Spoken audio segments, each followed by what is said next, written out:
So I wanted to go over a very interesting company that is coming to the public markets via reverse merger or a SPAC deal. The name of the company is View, and they specialize in smart glass windows for commercial buildings. Right off the bat, the addressable market that they're targeting is over $1 trillion in the global market. And they're saying that over time they will be able to capitalize at least 80% of the market share. So what makes their windows smart is that depending on time of day, or I'm pretty sure you can adjust it manually, what happens is if there's more or less sunlight needed in the room, it has I guess some kind of technology that essentially will make it more or less opaque. So they are claiming the direct effect of this is that workers in the building will be more productive, and the less light and heat coming into the building, then that's less work for the HVAC system to try and air condition. So therefore you have more efficient air conditioning, making the cost of running the building a lot less. So I'm not sure if you guys are aware, but with commercial properties, whenever you have any kind of way to improve the efficiency or the bottom line, the net income of the property, it is directly proportional to the value of the property. So if you can make a property more efficient to run, the direct result is that the value of the property goes up. So they're claiming to tackle all of these things.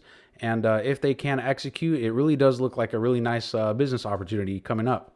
They already have the product. They've spent over $1 billion in research and development, and they are also backed by SoftBank. And for those of you who don't know what SoftBank is, it's essentially like the Berkshire Hathaway of Japan. They have a means to supply a lot of money if they see something, and I think that's what they're doing here with View. So a majority of our time is spent inside buildings, and that is what they're targeting here. Glass is a magical material. It's a wall that you can see through. Okay, nobody likes blinds. Yeah, that definitely looks ugly, and I can see why a property manager would want to be able to replace blinds. So if they're going to be able to save money just by putting these smart glasses, I mean, up front, it's going to be pretty expensive. I did math. I've already looked at this. I did the math. It looks like, at least based on the figures they put, it's about $12 per square foot to install the glass. So it's a lot of money. Definitely could be worth the risk because I feel like they are solving a pretty big problem. I don't really think it's a problem that a lot of us think about too hard, but it is a problem nonetheless. If it can make a building more efficient, then why not? Intelligent tinting, individually IP addressable, so you can track each window individually. That's pretty nice. Works via network, and it has software, so I guess you'll be able to control your window via your app or smartphone. They already have a lot of customers. They have some in the some tech companies here. We have healthcare companies here, education, airports, real estate. I mean, it's applicable in a lot of different industries. I mean, anywhere where you have operations, chances are there's a building with people in it. You know, we're not all robots. We have to work from somewhere. So that's another thing I wanted to mention too, is the fact that with this whole CV19 thing, I'm not sure how much the market may have contracted as far as like commercial real estate goes, because it's turning into a new norm where it's okay for employees to work from home, especially if they could be just as productive and they don't have to pay any, rent or worry about any overhead with an office. You know what I'm saying? So in that effect, they really wouldn't need the windows because they don't need the building housing the employees because they're at home. So that's kind of like another, I guess, counter argument to this product. I'm not trying to beat the product in any way necessarily. I'm just saying that these are things that we should consider. I think there still is a market for it, but that's something that I was thinking about. Anyways, let's move on.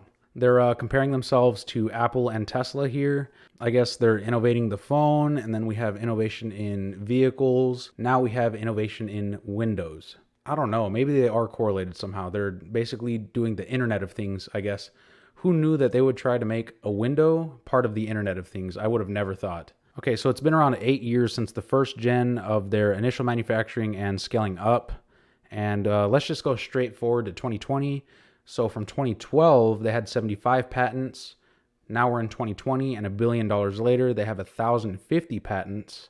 They did the successful completion of a 50-year lifetime. I'm not sure, maybe they accelerated the wear and tear on one of them, and it survived. I guess that's how they did the quality control. I'm not sure. So again, now in 2020, we have a gray neutral colored product, so it's not like weird colored, I'm sure, like the other ones in the past. Has high definition clarity, so there is technology built into these windows too. They are not only windows that change in opaqueness, but there is a smart screen, or like a screen inside the window. So it's pretty much like a smartphone, but instead of being on your phone, it's on your window now. The main point I wanted to make here too is that over this 8 years, they have made the product to where they feel comfortable taking it mainstream. So I think this is why they're seeking the reverse merger. They can get to market quicker, and they have the product ready. So I think that's what they're aiming for. So here's the human effect they did some studies on using the View Smart Glass windows. There was 51% reduced eye strain, fewer headaches, less likely to report depression, you get more sleep, higher cognitive ability, and increased productivity altogether. If we look down here, the studies were done through Cornell University, the University of Illinois. I mean, I really have no opinion on this just because I really haven't experienced it. So I would imagine if I had less heat smacking me in the face all day, that I would be able to be more productive at my work. So as far as monetary value, this is what I wanted to show you guys. So the premium here is essentially what you're going to be paying to get the windows, and then the cost to install them. So if we look down here, you won't be able to read it, but right down here it says total cost of View plus the installation costs minus the traditional glass. So altogether this comes to $6.4 million to have the View glass installed, minus the cost of traditional glass at $1.2 million. So this brings you to a total of $5.2 million at the top. But it doesn't stop there. So they're saying that if you have this installed, you have no need for a very robust HVAC system, because you're not going to need it anymore, because now you have a better temperature controlled building thanks to the View windows. But like I said in the beginning of the video, if you can make a commercial property more efficient and more profitable, it directly attributes to the value of the property. So the second you make it more profitable, then it immediately raises the value of the property. That's why a lot of people go into commercial real estate, by the way. There's a lot of money to be made there. So the value creation for the tenants, so they're saying that if you install this, the tenants will have to pay more in rent as well. But with this, the indirect result is that they're going to be more productive. So therefore, it offsets the increased cost of rent. It also says something about space utilization, energy, and maintenance. Maybe the space utilization is just being able to sit closer to a window. I'm not sure exactly how we would utilize more space, but if you guys have any thoughts on that, let me know in the comments. So they already have a facility to manufacture all of these windows. They have a 1.3 million square foot facility. They see the ability of this facility to scale up to $1 billion in annual revenue.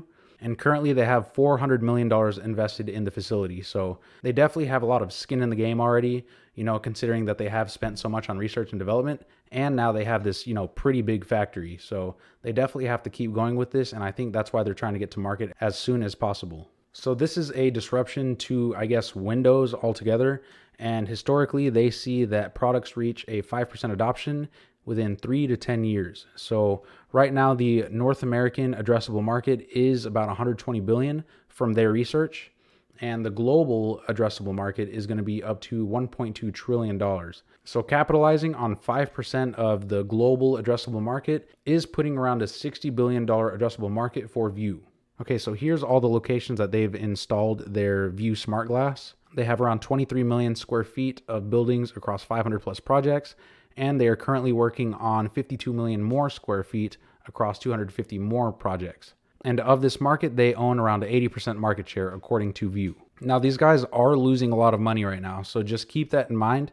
We will have to see them become more profitable as they scale up their products and services and, start getting more View smart glass windows out there. But their projections are going from, 31 million this year up to almost $2 billion in 2025. So these are some bold claims. But really, I do think this is a real problem they're solving. So, there could be a really good chance that they are right. But overall, I do think this company is pretty cool. It is innovative. I didn't really see anyone, trying to innovate a window, but, the future is here, guys. Like, I guess this is what the future looks like. This is some Minority Report stuff, if you guys have ever seen that movie. So, like, just imagine a mix of, like, Palantir and View Glass.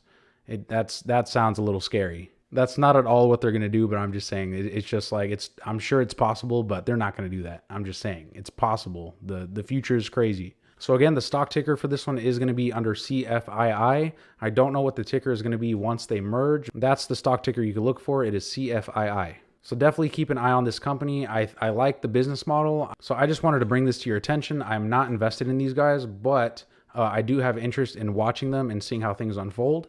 So maybe in the future I will be, but as of today, I'm not invested in them. I'm not all too familiar on SPAC valuations and how the structure of the deal is.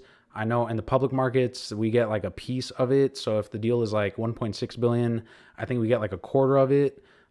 Anyone who's watching this, please correct me on that because I'm not sure how the structures of those deals work. I do want to understand SPACs more, so please let me know in the comments if you have any more details to that as well. But anyways, I just wanted to bring this company to your attention just because I think it is a very interesting company and it is something that you should definitely be keeping under your radar.